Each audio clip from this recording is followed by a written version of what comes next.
Hello everyone and welcome back. तो last के video में हम खत्म कर चुके हैं ट्रिग्नोमेट्री, राइट। बेसिक जो है ट्रिग्नोमेट्री का हम खत्म कर चुके हैं। आगे एक यूनिट और है हमारे पास ट्रिग्नोमेट्री की, जिसका नाम है हाइट्स एंड डिस्टेंसेस। ठीक है, तो वो हम बाद में देखेंगे। उससे पहले हम क्या देखने वाले हैं, उससे पहले हम एक और इम्पॉर्टेंट यूनिट देखने वाले हैं, जो है ट्राइंगल्स। ठीक है, तो जब आप 10th का सिलेबस स्टडी करते हैं ना, तो आप अगर ध्यान से देखेंगे तो बेसिकली आपको हर जगह पे क्या दिखेगी, ज्योमेट्री दिखेगी। 10th का जो सिलेबस है उसमें अधिकतर जगह आपको ज्योमेट्री दिखेगी। ठीक है, क्यों? ट्रिग्नोमेट्री देख लीजिए, फिर सर्कल्स देख लीजिए, ट्राइंगल्स देख लीजिए, ट्रिग्नोमेट्री के एप्लीकेशंस देख लीजिए। ये सब क्या है, ज्योमेट्री का पार्ट है, राइट। सो हमें स्टडी करना है ट्राइंगल्स। आप लोग 9th में पढ़ के आए होंगे congruency criteria, right. Congruency criteria आपने पढ़ा होगा। कॉन्ग्रुएंसी क्राइटेरिया क्या कहता है कि अगर कोई दो ऐसे पॉलीगॉन्स हैं जो सेम शेप के हैं और सेम साइज के हैं, ठीक है, यानी कि अगर मेरे पास एक स्क्वायर है जो 4 सेंटीमीटर लेंथ का है और कोई दूसरा स्क्वायर है जिसकी लेंथ भी 4 सेंटीमीटर है। अब स्क्वायर को मैं ऐसे रखूं या ऐसे रखूं कोई फर्क नहीं पड़ता, राइट। तो अगर दो स्क्वायर हैं जो 4 सेंटीमीटर के हैं, तो ये दोनों फिगर आपस में क्या है, कॉन्ग्रुएंट है। ये कॉन्ग्रुएंसी का साइन हुआ करता था। यहां पर जो हमें पढ़ना है वो है सिमिलैरिटी क्राइटेरिया। ठीक है, तो कॉन्ग्रुएंसी में देखिए, कॉन्ग्रुएंसी में क्या होता था कि किन्हीं दो पॉलीगॉन्स की जो साइज है, जो शेप है, वो सेम होना चाहिए। सिमिलैरिटी में क्या होता है कि किन्हीं दो पॉलीगॉन्स का शेप सेम होना चाहिए, साइज जरूरी नहीं। ठीक है, जैसे कि सपोज करिए मैंने एक राइट एंगल ट्राइंगल बनाया, ठीक है, और एक दूसरा राइट एंगल ट्राइंगल बनाया मैंने। अब आपको दिख रहा है कि ये दोनों कॉन्ग्रुएंट नहीं, कॉन्ग्रुएंट होते तो इनका शेप के साथ साथ साइज भी सेम होता, लेकिन हाल फिलहाल में इनका सिर्फ शेप सेम है, साइज ये छोटा है ये बड़ा है। तो ये दोनों ट्राइंगल आपस में कैसे हैं? ये दोनों ट्राइंगल आपस में सिमिलर हैं। ये किसका साइन है? सिमिलैरिटी का साइन है। किसका साइन है? सिमिलैरिटी का। तो ये दोनों ट्राइंगल आपस में सिमिलर है, कॉन्ग्रुएंट नहीं है, सिमिलर है। तो सिमिलैरिटी की डेफिनेशन क्या बोलती है कि ऐसे शेप्स, ऐसे पॉलीगॉन्स, ठीक है, पॉलीगॉन्स बोला मैं ट्राइंगल या फिर स्क्वायर, रेक्टेंगल की बात नहीं कर रहा हूं, ठीक है। पॉलीगॉन्स बोल दिया यानी ये सब आ गए, ठीक है। अब वो पेंटागन, हेक्सागन कुछ भी हो सकता है। सो ऐसे पॉलीगॉन जिनका शेप सेम हो लेकिन साइज अलग हो, वो कैसे होते हैं? सिमिलर। और अगर शेप और साइज दोनों सेम हो तो वो कैसे होते हैं? कॉन्ग्रुएंट। ठीक है, अब एक इंपॉर्टेंट पॉइंट क्या है कि जितने भी फिगर्स कॉन्ग्रुएंट होते हैं, जितने भी फिगर्स कॉन्ग्रुएंट होते हैं वो सिमिलर तो होते ही हैं। अगर कॉन्ग्रुएंट है तो सिमिलर अपने आप हो जाएंगे, क्योंकि शेप सेम है, साइज सेम है। ठीक है, यहाँ पर हमारे पास साइज अलग भी होती है तो दिक्कत होती ही नहीं है सिमिलैरिटी में तो। लेकिन अगर सिमिलर हैं तो जरूरी नहीं है कि वो कॉन्ग्रुएंट हो। कॉन्ग्रुएंट होने के लिए शेप के साथ साथ साइज भी सेम होना चाहिए, है ना। तो अगर इन दोनों की साइज अलग हुई तो फिर ये कॉन्ग्रुएंट नहीं होंगे ना। तो सिमिलर तो है लेकिन कॉन्ग्रुएंट नहीं है। तो हमारे पास सबसे पहले जो हम ट्राइंगल्स पढ़ते हैं उसमें सबसे पहले हमारे पास आता है बीपीटी।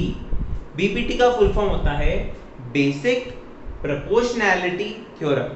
ठीक है, बीपीटी, बेसिक प्रोपोर्शनैलिटी थ्योरम। ठीक है, तो हम क्या करते हैं, इसका स्टेटमेंट और इसका प्रूफ देखते हैं। इसका प्रूफ पूछा जाता है कभी कभी, इसलिए हम इस वीडियो में क्या करेंगे, उसका सिर्फ प्रूफ देखेंगे।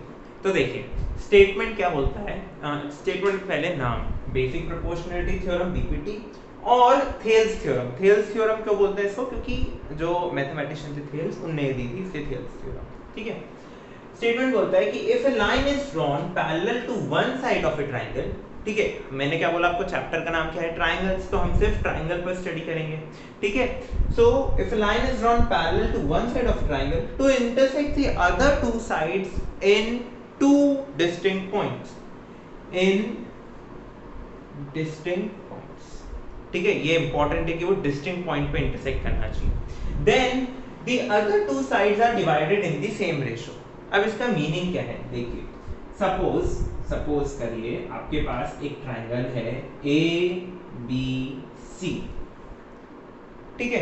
आपने ये जो बेस है, जो लाइन सेगमेंट BC, इसके पैरेलल एक लाइन ड्रॉ करी जो AB और AC को काट रही है at points D and E, intersect कर रही है at points D and E। तो हम क्या बोल रहे हैं, हम बोल रहे हैं जो ये रेशो है AD अपॉन BB, ये किसके बराबर होगा, ये बराबर होगा AE अपॉन EC के बराबर होगा। ठीक है, यही बोल रहा है कि जो लाइन ड्रॉ करी है वो इसको सेम रेशो में डिवाइड कर दी है। ठीक है, तो हमें ये तो करना है प्रूव, ये हमें प्रूव करना है। ये हमारा फिगर गिवन है, ठीक है, ये हमारा फिगर हो गया। अब हमें क्या करना पड़ेगा, हमें इसमें कंस्ट्रक्शन करना पड़ेगा। कंस्ट्रक्शन क्या करना पड़ेगा, हम यहां से इस D पॉइंट से एक परपेंडिकुलर ड्रॉ करेंगे और इस E पॉइंट से भी एक परपेंडिकुलर ड्रॉ करेंगे, सपोज LM। अब परपेंडिकुलर ड्रॉप किया तो कहीं ना कहीं इंटरसेक्ट होगा, तो सपोज ये AD पे L पे इंटरसेक्ट हो रहा है, AE पे M पे इंटरसेक्ट हो रहा है। ठीक है, अब आप ध्यान से देखिए, क्या देखेंगे आप कि ये जो ट्राइंगल बन रहा है, ठीक है, मैं कौन से ट्राइंगल की बात कर रहा हूं, देखिए अब हम क्या करने जा रहे हैं, इसका प्रूफ करने वाले हैं। ठीक है, कंस्ट्रक्शन हो गया, टू प्रूफ भी हमने लिख दिया। और एक और चीज कर देते हैं कि ये जो DC है इसको भी ज्वाइन कर देते हैं और ये जो BE है इसको भी ज्वाइन कर देते हैं। चलिए ज्वाइन कर दिया। हमें प्रूफ करना है, तो प्रूफ में सबसे पहले मैंने क्या बोला, मैंने दिया एरिया ऑफ ट्राइंगल ADE। ठीक है, एरिया ट्राइंगल ADE, ठीक है, ऐसे लिखा जाता है। ठीक है, एरिया क्या होता है, हाफ इनटू बेस। अब ADE का बेस क्या है, ADE का बेस क्या है, तो सपोज मैंने हाल फिलहाल बेस लिया AD को, AD बेस और इसकी हाइट क्या होगी, EL, AD इंटू EL। ठीक है, लेकिन अगर मैं इसका बेस चेंज कर दूं, बेस में अगर AE ले लूं, तो इसी एरिया ट्राइंगल ADE को मैं ऐसे भी लिख सकता हूं, हाफ इंटू, अब बेस मैंने क्या ले लिया AE, तो हाइट क्या हो जाएगी DM। सही है, चलिए ये तो हो गया। ये मैंने किसकी बात करी, ADE की, इस ट्राइंगल की बात करी। अब मेरे पास मैंने सपोज दो ट्राइंगल्स और कंसीडर किए, देखिए ध्यान से, एरिया ट्राइंगल BDE है ना, BDE ये वाला ट्राइंगल जो मैं शेड कर रहा हूं, ये वाला ट्राइंगल लिया। तो आप इसमें देखिए, इसमें भी अगर आप क्या करेंगे, आप इसको बेस लेंगे, किसको, BD को जब बेस लेंगे तो हाइट क्या होगी EL। ठीक है, तो half into base into height. ऐसे ही आप क्या करिए, निकालिए एरिया ट्राइंगल CDE। तो ये भी क्या होगा, हाफ इंटू, अब देखिए बेस चेंज हो जाएगा, कैसे चेंज हो जाएगा, अब मुझे क्या लेना है CDE, ये मेरा ट्राइंगल है, मेरे पास ऑलरेडी हाइट तो है DM, बेस मैंने किसको ले लिया, CE को ले लिया, C लिखिए EC लिखिए, एक ही बात है, तो EC इंटू DM। चलिए ये तो हो गया। अब बारी आती है, मुझे क्या चाहिए, AD upon DB, AE upon EC।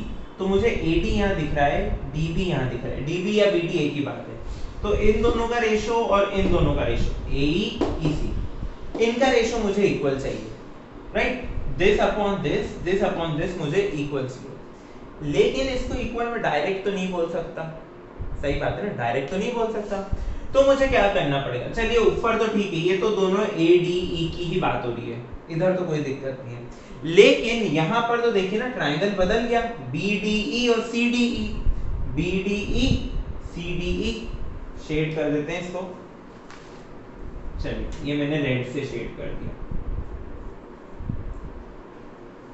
ठीक है, ये तो ट्राइंगल बदल गए। अब इन दो ट्राइंगल्स के बीच में क्या कंसेप्ट लगाएं कि हमें ये रेशो मिल जाए। ठीक है, तो एक कंसेप्ट होता है, वो कंसेप्ट क्या बोलता है, देखिए ध्यान से सुनिएगा। ठीक है, कंसेप्ट क्या बोलता है कि अगर कोई दो ट्राइंगल हैं जिनका बेस सेम है और जो सेम पैरेलल्स के बीच में है, तो उनका एरिया इक्वल होगा।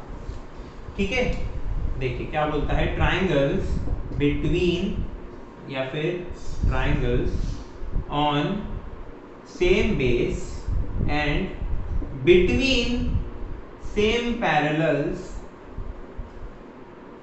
Have equal area. ठीक है, ये हमारा कंसेप्ट है, मेजरली ये यूज हुआ है। तो अब आप यहाँ ध्यान से देखिए, जो BDE है और CDE है वो DE बेस पर है, दोनों का बेस क्या है, DE, तो ऑन द सेम बेस तो हो गया। अब सेम पैरेलल्स कैसे निकालेंगे, देखिए ये जो DE है और ये जो BC है, ये दोनों आपस में पैरेलल है, क्योंकि हमने कंस्ट्रक्शन में क्या बोला है, या फिर आप बोले कि थ्योरम में ही क्या गिवन है कि ये जो लाइन है ये BC के पैरेलल है। इसका मतलब क्या होगा, इसका मतलब होगा कि area triangle BDE is equal to area triangle CDE। ठीक है, तो अब मुझे क्या करना है, अब मुझे कुछ नहीं करना, मैंने क्या कर दिया, देखिए एरिया ये वाला लिया मैंने triangle ADE upon area triangle BDE। एक तरफ मैंने क्या ले लिया, वापस से एरिया ट्राइंगल ADE और अपॉन में एरिया ट्राइंगल CDE। ये दोनों इक्वल होंगे, न्यूमैरेटर्स इक्वल हैं, डिनोमिनेटर इक्वल हैं, तो रेशो भी इक्वल होगा। क्या करना है आपको, इनकी वैल्यू पुट करनी है, इनकी वैल्यू पुट कर देते हैं। देखिए ADE की पहले ये वाली ली मैंने, half into AD into EL upon, अब BD की लेनी है, ये ली half into BD into EL is equal to AD की अब सेकेंड वाली वैल्यू ले लीजिए, half into AE into TM upon CD की half into EC into DN। Right, तो अगर आप ध्यान से देखें, देखो हाफ से हाफ कैंसिल, हाफ से हाफ कैंसिल, EL से EL कैंसिल, DM से DM कैंसिल।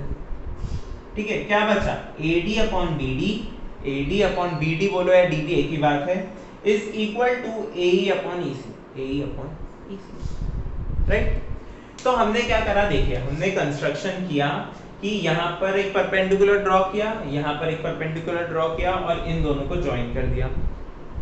उसके बाद हमने इसका एरिया निकाला, एक बार इस बेस के रिस्पेक्ट में, एक बार AE के रिस्पेक्ट में, दोनों तरफ के बेस के रिस्पेक्ट में निकाला। उसके बाद BDE और CDE का हमने एरिया निकाला। ठीक है, एरिया निकालने के बाद हमने कौन सी प्रॉपर्टी यूज करी, triangles on same base and between same parallels have equal area. इस प्रॉपर्टी की हेल्प से ये दोनों एरिया इक्वल हो गए, रेशो लिया और बात खत्म। और यहीं पर हमारा हो गया हेंस प्रूफ, हेंस प्रूफ। तो आपने क्या देखा कि बेसिक प्रोपोर्शनलिटी थ्योरम क्या बोलती है कि अगर हम ट्राइंगल के एक बेस से पैरेलल कोई एक लाइन खींचते हैं जो दूसरी दो साइड्स को इंटरसेक्ट करती है डिस्टिंक्ट पॉइंट्स पर, तो जो साइड का रेशियो डिवाइड हुआ है वो क्या होगा, इक्वल होगा। तो जो अदर दो साइड्स हैं वो इक्वल रेशियो में डिवाइड होगी। तो ये क्या थी हमारी बेसिक प्रोपोर्शनैलिटी थ्योरम। ठीक है, इस थ्योरम का आपको बहुत यूज मिलेगा आगे। ठीक है, बहुत सारी थ्योरम्स में भी इसका यूज मिलेगा और जब आप क्वेश्चन सॉल्व करने जाएंगे तब भी आपको इसका यूज मिलेगा। ठीक है, बेसिक प्रोपोर्शनैलिटी थ्योरम तो आपने देख ली, इसकी कोरोलरी भी होती है, इसका कन्वर्स भी होता है। तो कोरोलरी और कन्वर्स जो है वो हम आगे की वीडियोस में डिस्कस नहीं करेंगे, वो इसी वीडियो के नोट्स में आपको प्रोवाइडेड है। ठीक है, इसी वीडियो के नोट्स में कोरोलरी भी है और कन्वर्स पार्ट भी है। अगले वीडियो में हम क्या देखेंगे, अगले वीडियो में हम देखेंगे इसकी कुछ एग्जांपल्स। तो मिलते हैं अगले वीडियो में, तब तक thank you for watching and keep supporting.